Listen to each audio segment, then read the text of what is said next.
بسم اللہ الرحمن الرحیم۔ پہلا حکم یہ تھا کہ باپ کا ادب اور احترام ملحوظ خاطر رکھتے ہوئے ان کو تبلیغ کرو، توحید کی دعوت دو۔ اس لیے حضرت ابراہیم علیہ السلام نے جب بھی باپ سے بات کی تو یا آباتی یا آباتی یا آباتی، یعنی اے میرے ابا جی، اے میرے ابا جی، اے میرے ابا جی کہہ کر بڑے اچھے اور پیارے انداز میں تبلیغ کی۔ سبحان اللہ، یہ کوئی معمولی بات نہیں تھی۔ آج ہم اپنی گریبان کے اندر جھانک کر دیکھیں، اپنا محاسبہ کریں، اور جب ہم اپنے والدین کو بلاتے ہیں، اپنے والدین کو پکارتے ہیں تو کن الفاظوں سے پکارتے ہیں، اور یہ اللہ کے پیغمبر ہیں، اللہ کے رسول ہیں، اور اپنے والد کے ساتھ کس طرح گفتگو کر رہے ہیں اور کس طرح اپنے والد کو بلا رہے ہیں کہ باپ بت بنانے والا اور بیٹا بت گرانے والا، باپ بت گر اور بیٹا بت شکن، پھر آخر دم تک سمجھانے میں کوئی کمی نہیں کی اور ادب اور احترام بھی ملحوظ رکھا۔ پھر دوسرا حکم اللہ تعالیٰ نے یہ دیا کہ دوسرے لوگوں کو بھی تبلیغ کرو اور واضح طریقے سے شرک کی تردید کرو۔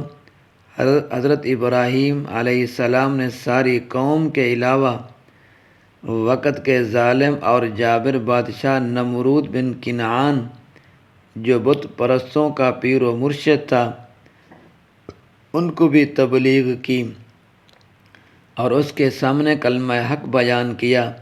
یہ کوئی معمولی بات نہیں تھی کہ حضرت ابراہیم علیہ السلام نے ساری قوم کی مخالفت مول لی، بادشاہ کی مخالفت اور باپ کی مخالفت برداشت کی، اور نبوت ملنے کے بعد 80 سال تبلیغ کرتے رہے، پھر بھی ہمت نہیں ہاری۔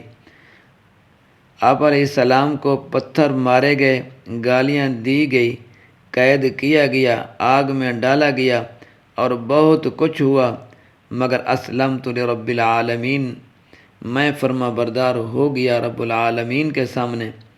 پھر رب تعالیٰ کی طرف سے حکم آیا کہ ہجرت کر کے شام چلے جاؤ۔ پورے ملک عراق میں صرف 3 لوگ موحد تھے، اللہ کو ماننے والے پورے شہر، پورے ملک میں صرف 3 لوگ تھے۔ ایک حضرت ابراہیم علیہ السلام، نمبر 2 ان کی اہلیہ حضرت سارہ علیہ السلام، اور ان کے بھتیجے حضرت لوط بن حاران بن آزر، کوئی چوتھا آدمی ساتھ نہیں ملا۔ پھر دوران سفر آزمائشیں آئی، پھر حضرت ہاجرہ علیہ السلام کے ساتھ نکاح ہوا، حضرت اسماعیل علیہ السلام پیدا ہوئے تو حکم ہوا کہ بیوی کو بتائے بغیر ان کو ساتھ لے جاؤ اور مکہ مکرمہ چھوڑ کے واپس آ جاؤ۔ دمشق سے مکہ مکرمہ یعنی انگریزی میلوں کے حساب سے تقریباً 1500 میل کا فاصلہ ہے۔ 1-2 میل نہیں، 100 میل نہیں، بلکہ 1500 میل کا فاصلہ ہے۔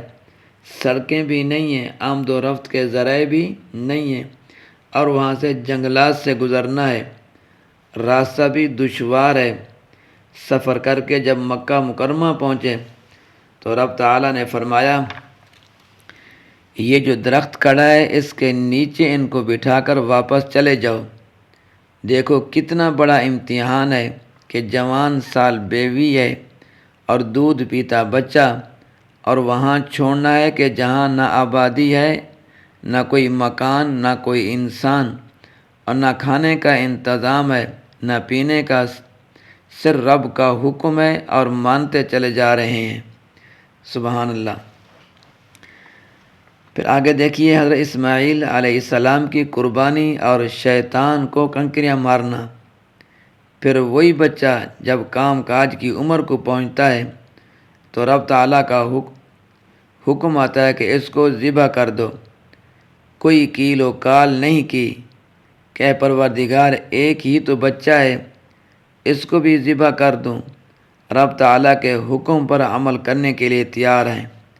سبحان اللہ۔ ابلیس لعین نے بڑے ہیلے بہانے کیے، پھسلانے کی کوشش کی، مگر اس کو پتھر مارے کہ تو دور ہو جا۔ یہ حاجی جو حضرات جمرات کی رمی کرتے ہیں، جمرہ عقبہ ہو گیا، جمرہ اولا ہو گیا، جمرہ ثانی، شیطانوں کو مارتے ہیں۔ یہ وہی جگہ ہیں جہاں شیطان حضرت ابراہیم علیہ السلام کو پھسلانے کے لیے آیا تھا اور انہوں نے اس کو پتھر مارے تھے۔ حضرت ابراہیم علیہ السلام جب حضرت اسماعیل علیہ السلام کو ذبح کرنے کے لیے مینا کی طرف لے جا رہے تھے تو شیطان بڑا بزرگ بن کر آیا اور کہنے لگا، حضرت اس کو لے کر کہاں جا رہے ہو؟ فرمایا، اس بچے کو رب تعالیٰ کی رضا کے لیے ذبح کرنے کے لیے لے جا رہا ہوں۔ کہنے لگا، تمہارے کتنے بچے ہیں؟ اس شیطان نے کہا۔ فرمایا، یہی ایک بچہ ہے۔ تو کہنے لگا، اس کو ذبح کرنا گوارا کر لوگے، ذبح کرنا گوارا کر لوگے؟ فرمایا، رب تعالیٰ کا حکم ہے۔ یعنی حضرت ابراہیم علیہ السلام نے فرمایا رب تعالیٰ کا حکم ہے۔ سبحان اللہ۔ کہنے لگا، رب تعالیٰ کا حکم سر آنکھوں پر۔ یہ شیطان کہہ رہا ہے کہ رب تعالیٰ کا حکم سر آنکھوں پر، مگر اس کا مطلب سمجھنا چاہیے، اس میں کوئی اور قسم کا اشارہ بھی ہو سکتا ہے، یعنی ذبح کرنا مقصود نہیں ہوگا، کچھ اور مراد ہوگی۔ حضرت ابراہیم علیہ السلام نے اللہ اکبر کہہ کر شیطان کو 7 کنکر مارے، مگر وہ شیطان خبیث تھا، آگے جا کر پھر سامنے آ گیا اور کہنے لگا، رب تعالیٰ کے حکم میں تو کوئی کیل و کال نہیں ہے، مگر سوچو اس کا مفہوم کوئی اور ہوگا۔ پھر حضرت ابراہیم علیہ السلام نے اس کو اللہ اکبر کہہ کر 7 کنکر مارے کہ اللہ تعالیٰ سب سے بڑا ہے، اس کا حکم ماننا ہے تو باز آ جا۔ ماننا ہے، شیطان کو کہہ رہے ہیں کہ تم باز آ جا۔ پھر تیسری مرتبہ سامنے آ کر کھڑا ہو گیا اور وہی بات دہرائی۔ پھر حضرت ابراہیم علیہ السلام نے اللہ اکبر کہہ کر 7 کنکریاں ماری۔ یہ رمی جمار حضرت ابراہیم علیہ السلام کی سنت ہے اور حکماً واجب ہے۔ اگر کسی سے رہ جائے تو قربانی دینی پڑتی ہے۔ اگر کوئی معذور ہے، بہت بوڑھا ہے، یا وہاں جا کر بیمار ہو گیا ہے کہ خود رمی نہیں کر سکتا تو اس کو نائب بنانے کی اجازت ہے، مگر وہ نائب پہلے اپنی رمی کرے گا اور پھر اس کی طرف سے رمی کرے گا۔ ایک اور بات سمجھ لیجئے، انبیاء علیہم السلام اور علم غیب۔ اے نوجوانوں، یہاں ایک اور بات بھی سمجھ لو کہ غلط کار لوگ جن کے عقائد صحیح نہیں ہیں کہ کہتے ہیں کہ پیغمبر سب کچھ جانتے ہیں، پیغمبر سب کچھ جانتے ہیں۔ اگر پیغمبر سب کچھ جانتے ہیں تو اس کا مطلب یہ ہوگا کہ حضرت ابراہیم علیہ السلام جب بیٹے کو ذبح کرنے کے لیے لے جا رہے تھے تو ان کو معلوم تھا کہ اسماعیل علیہ السلام کی قربانی نہیں ہوگی، اور حضرت اسماعیل علیہ السلام کو بھی علم تھا کہ میں نے ذبح نہیں ہونا۔ پھر تو معاف کرنا یہ ایک ڈرامہ ہی تھا، معاذ اللہ ثم معاذ اللہ۔ اور باپ بیٹے نے ایک کھیل کھیلنا تھا جس کی حقیقت کچھ نہیں تھی، معاذ اللہ۔ تو پھر قربانی کا نتیجہ تو کوئی نہ ہوا، حالانکہ یہ حقیقت ہے کہ باپ حقیقتاً قربانی کرنے کے لیے جا رہا تھا اور بیٹا حقیقتاً قربان ہونے کے لیے جا رہا تھا، اور اسی وجہ سے باپ بیٹے کی عظمت دنیا والوں پر نمایاں ہوئی۔ میرے دوستو بزرگوں، غیب کا علم میرے اللہ کے پاس ہے۔